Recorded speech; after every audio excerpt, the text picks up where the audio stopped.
Cultural Resource Laws and Practice, Chapter 1, Part 3. Tribal Historic Preservation Officers. The 1992 amendments to NHPA contain several provisions designed to increase and improve participation by Indian tribes, Alaska Natives, and Native Hawaiians. One of these provisions was for the substitution of Tribal Preservation Program for SHPO functions on tribal lands. To substitute for the SHPO, a tribal program must be approved by NPS. The tribe can also substitute its preservation procedures for those of this Section 106 regulations, provided the ACHP agrees. NPS-approved tribal programs are headed by Tribal Historic Preservation Officers, THPOs, just as the SHPO serves at the pleasure of the governor. The THPO serves at the pleasure of the tribal governor. The THPO's responsibilities and authorities are largely exercised within the external boundaries of reservations. It is within these boundaries, for instance, that they can substitute for the SHPO in Section 106 review. These boundaries may embrace more territory than simply the lands that the tribe owns in fee or that are held by the federal government in trust for the tribe. They may include large tracts that have been lost to states, federal agencies, local governments, and non-governmental entities during the federal government's periodic attempts to do away with tribes and parcel out their lands.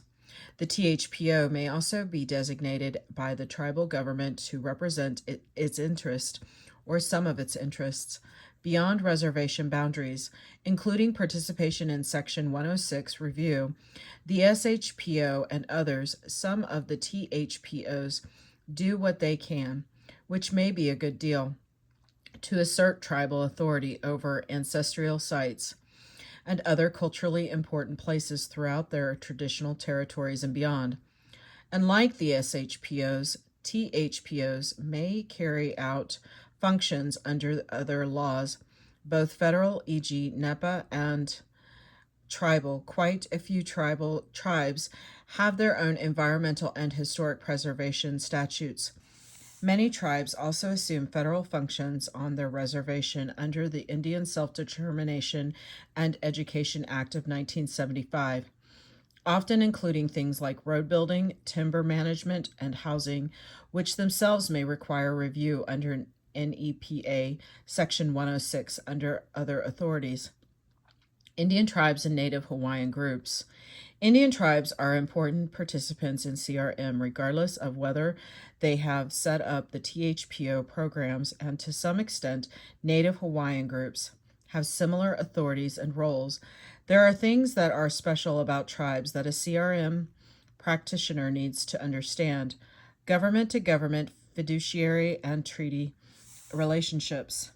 A special set of relationships exist between the U.S. government and the governments of federally recognized tribes. A federally recognized tribal government, as the term suggests, is one whose existence is officially recognized by the federal government. The Bureau of Indian Affairs publishes an annual list of the several hundred recognized tribes.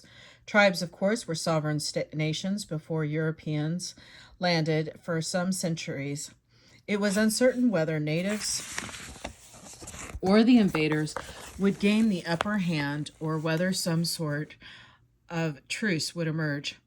By law today, federally recognized Indian tribes remain sovereign nations to which the laws of the United States apply only as Congress explicitly determines in many respects. The sovereign character of tribal governments gives them a superior position to those of states and local governments, which are subdivisions of the United States. Federal agencies have a respect the government-to-government relationship between tribal governments and the government of the United States. President Clinton usefully reminded agencies of this ongoing duty in Executive Order 13175 in 2000. What does government to government mean? Something pretty simple but powerful. As one tribal representative summed it up to me, your policy people talk to our policy people before your technical people talk to our technical people, unquote. Agencies are supposed to deal with tribal governments at an official executive level. You don't send your archaeologist or your consultant engineer or lawyer to chat with the tribal chairman unless she's invited. The line officer, that is, the official who's in the line of authority from the president, is the one to make official contact, the area manager or the regional administrator. Staff can set up consultation meetings and follow up on them. The technical people can together once the policy people have agreed it's appropriate, but staff level consultation isn't a substitute for executive consultation, and you don't send staff or contractors or a private project proponent's archaeologists to talk with the tribal executives unless the tribal executive invites you to. The federal government also has a fiduciary or trust relationship with tribes that is grounded in treaties not only with the tribes but with other nations. For example, Great Britain, which sought to protect its Indian allies through the Treaty of Ghent that ended the War of 1812. In effect, the federal government is supposed to look for a tribe's interest. The extent of the trust responsibility is often subject to debate. One interpretation is that the federal government must protect only the interest of tribes in land the government holds in trust for tribes, basically reservation land, and in trust resources or trust assets like timber and mineral resources. A broader interpretation is that government is responsible for protecting tribal interests, period, making sure that the tribes get a square deal from other parties and that their rights under law and treaty are respected. In 2006, the Ninth Circuit Court of Appeals gave credence to the broad interpretation and constructed a linkage with NEPA and Section 106 in Pitt River. Tribe ETL versus U.S. Forest Service ETL.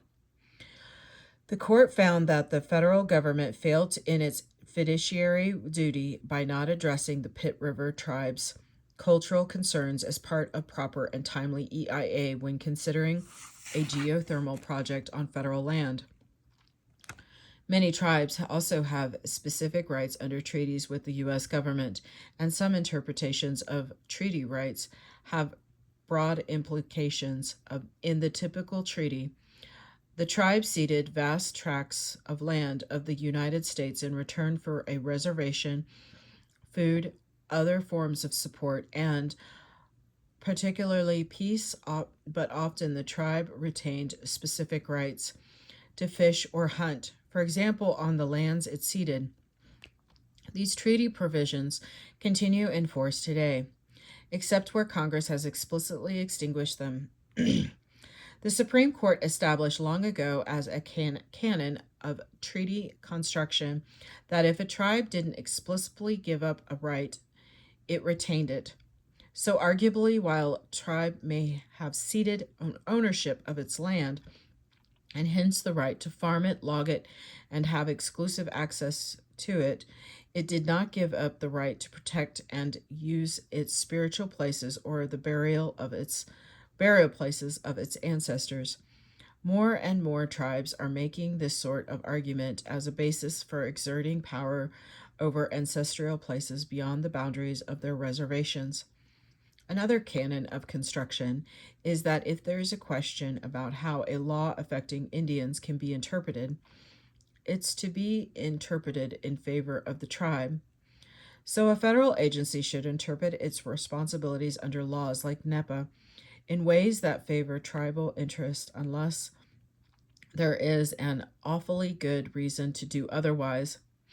For all these reasons, an agency can't treat a federally recognized Indian tribe as just another interest group, just another part of the public.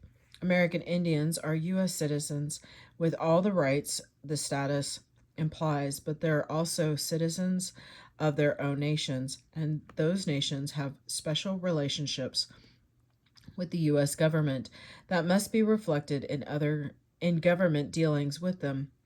In cultural resource matters, as in all others, Native Hawaiian groups are in rather a different category. Although the Kingdom of Hawaii was very much a sovereign nation, it was never defeated by the United States. Its land and sovereignty were simply stolen. So there's no treaty, no trust, responsibility, no government to government relationship. Though Native Hawaiian groups are lumped with tribes under laws like NHPA and NAGPRA, it's neither fish nor fowl situation in which agencies try to treat Native Hawaiian groups more or less like tribes, but without much guidance in law. Native Hawaiians and their supporters in Congress are working on ways to achieve a more general recognition of Native Hawaiian sovereignty. At this writing, all this is a work in progress. Finally, there are Indian tribes that aren't federally recognized.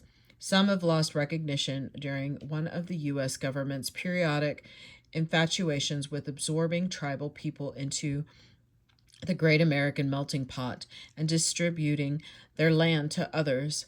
Other times, they were so quickly overwhelmed by Anglo American society and its diseases that they never had a chance to establish a government to government relationship.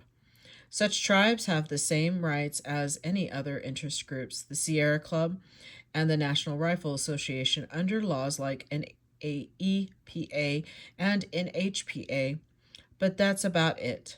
Except that they're minority communities and usually low income communities and should be given consideration under Executive Order 12898.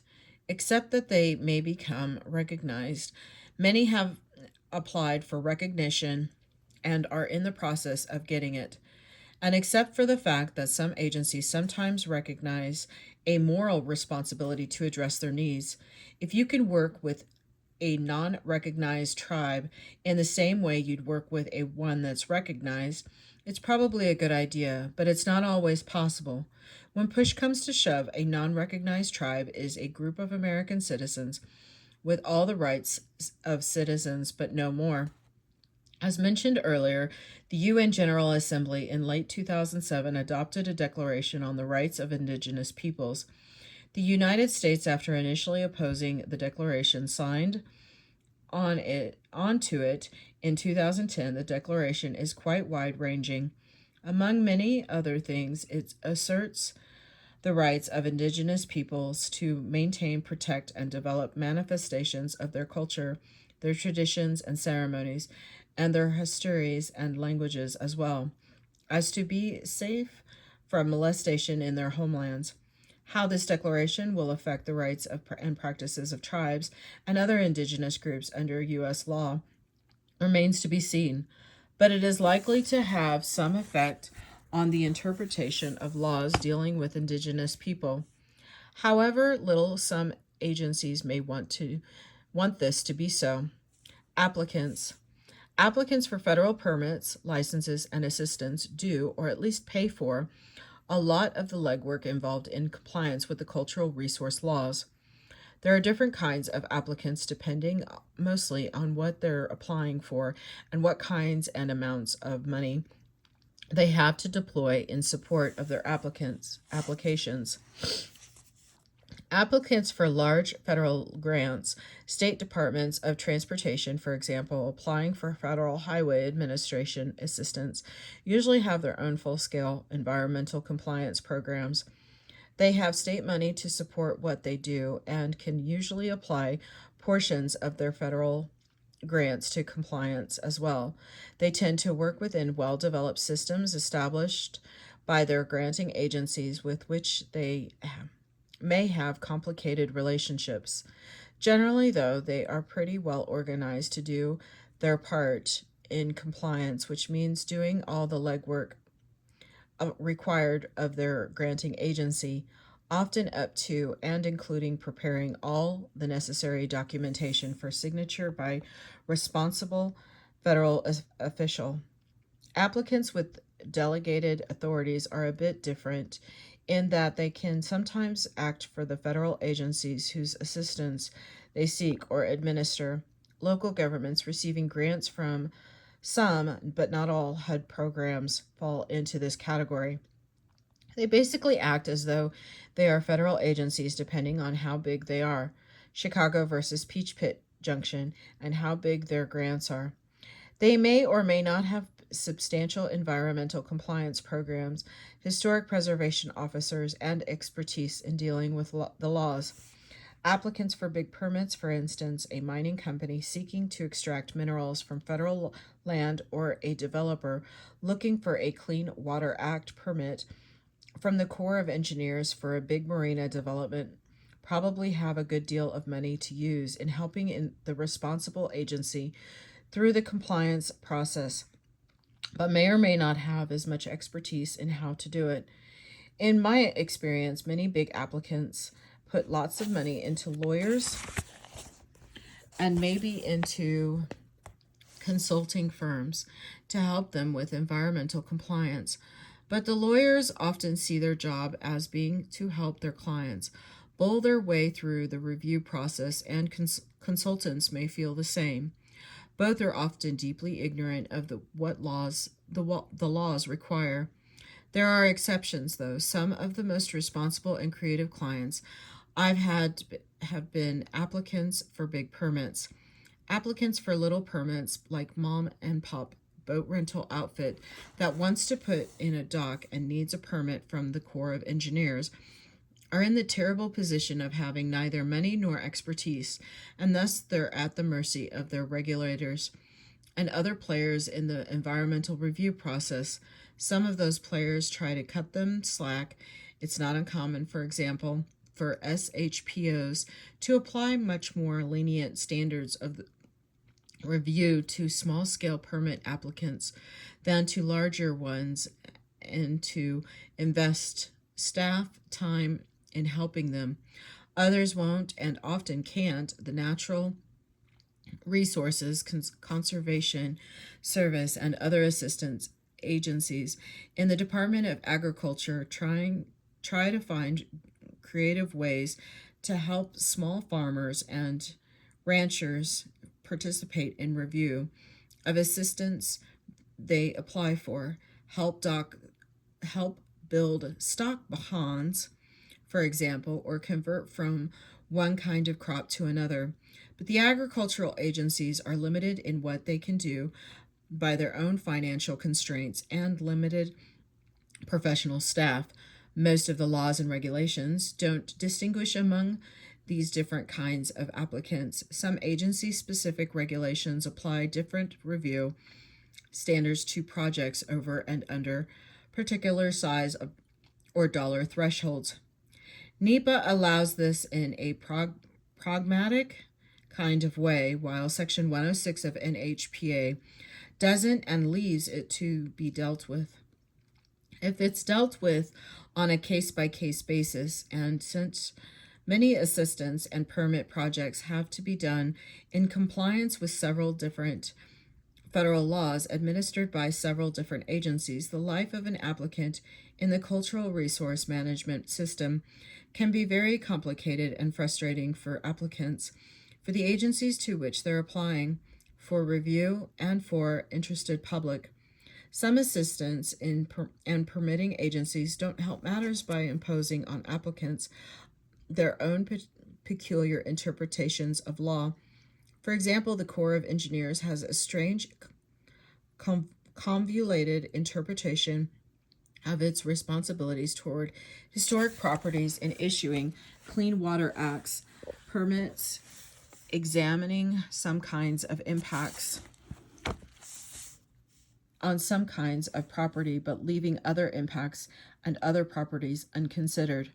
Since no review agency, and no court for that matter, has accepted the Corps approach to its responsibilities, this can result in all kinds of rancorous argument, which the applicant is often powerless to resolve. It's a messy situation, and it results in applicants playing a wide range of roles. As supplicants, as whipping boys, as bullies, as daddy big bucks, and occasionally as creative willing managers of cultural resources frustrated by their inability to be all that they can be. Everybody else. Excuse me. Almost everybody has a culture. So you might think that everybody would be players in the cultural resource game. You'd be both right and wrong.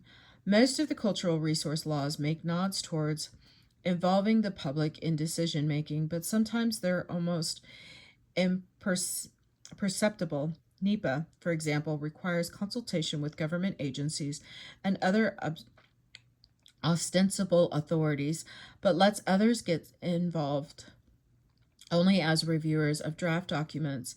NAGPRA focuses only on consultation between agencies or museums and tribes. Nobody else has a role. NHPA provides for much broader consultation among interest parties, particularly in the Section 106 regulation and NPS guidelines for Section 110. This one reason I try to apply Section 106 to as a broad segment of the cultural environment as possible. It's one of the few federal laws that treat citizens as human beings worthy of attention. Laws like NEPA are holdovers from an era when government thought that most problems could be best addressed by experts, and the best thing citizens could do was show respect for the experts' decisions. This was also the era that gave us urban renewal and the Vietnam War. In the 1980s and 1990s, in CRM and EIA, as in other aspects of life, a new respect for diversity in knowledge and perception, often jargonized under the rubric postmodernism, began to open up decision-making systems to citizen interest. It seems to me that this promising development, which found expression in new legal authorities like Executive Order 12898, rather withered on the vine after the 2000 presidential election. Federal agencies continued to give up lip service to the interest of the public and behaved more arrogantly than ever. 3 years into the Obama administration, things have not improved. Much hope does spring eternal. The bottom line is that there are ways for all kinds of interested parties to take part in many aspects of CRM, but it's seldom easy and it can be intensely frustrating. In a nutshell, those are the players in CRM, but at what do they play and what are the rules of the game? Well, it depends, but let's begin by looking at one of the major games that most of them play, the process of review under NEPA. This is the end of Chapter 1, Part 3. Thank you.